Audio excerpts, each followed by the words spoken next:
नमस्कार शेतकरी बांधवांनो. आज 9 जून रोजी झालेल्या मंत्रिमंडळ बैठकीमध्ये शेतकऱ्यांच्या दृष्टीने एक अत्यंत ऐतिहासिक आणि दिलासादायक निर्णय घेण्यात आलेला आहे. राज्यातील 6 लाख उर्वरित शेतकऱ्यांना कर्जमाफी मंजूर करण्यात आलेली आहे. जे शेतकरी तांत्रिक किंवा इतर कारणामुळे कर्जमाफीपासून वंचित राहिले होते, त्यांना आता या योजनेचा थेट लाभ दिला जाणार आहे. राज्यातील शेतकऱ्यांसाठी 14,000 कोटींची कर्जमाफी आज जाहीर करण्यात आलेली आहे. ही कोणत्या शेतकऱ्यांसाठी करण्यात आलेली आहे, संपूर्ण माहिती आपण या व्हिडिओच्या माध्यमातून बघणार आहोत.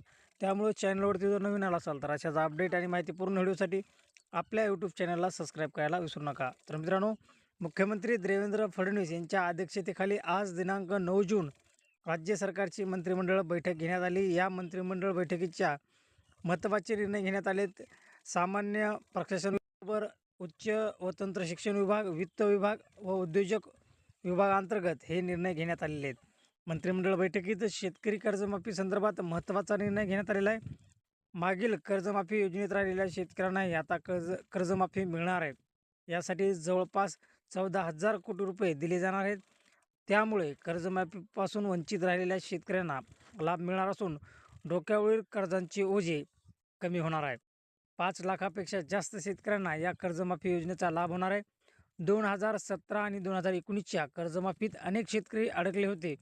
2017 आणि 19च्या कर्जमाफी योजनेत अनेक शेतकरी पात्र असूनही कर्जमाफीचा लाभ मिळाला नव्हता. या शेतकऱ्यांना कर्जमाफीचा लाभ मिळवण्यासाठी वारंवार मागणी होती. त्यामुळे आज 2017 ते 19च्या कर्जमाफीत अनेक वंचित राहणाऱ्या 5 लाखापेक्षा अधिक शेतकऱ्यांना राज्य सरकारने मंत्रिमंडळ बैठकीत महत्त्वाचा निर्णय घेण्यात आलेला आहे. तर मित्रांनो, आज झालेल्या मंत्रिमंडळ बैठकीमध्ये उर्वरित शेतकऱ्यांना ज्यांची 2017मध्ये 19मध्ये कर्जमाफी झाली नव्हती, त्या शेतकऱ्यांसाठी 14,000 कोटीची विशेष तरतूद करण्यात आलेली आहे. हा व्हिडिओ कसा वाटला कमेंट बॉक्समध्ये नक्कीच सांगा. अशाच अपडेट आणि माहितीपूर्ण व्हिडिओसाठी आपल्या यूट्यूब चॅनलला सबस्क्राईब करायला विसरू नका. भेटूयात पुढील व्हिडिओमध्ये आणि या कर्जमाफीबद्दल सविस्तर माहितीमध्ये. तोपर्यंत थांबतो. जय हिंद, जय महाराष्ट्र.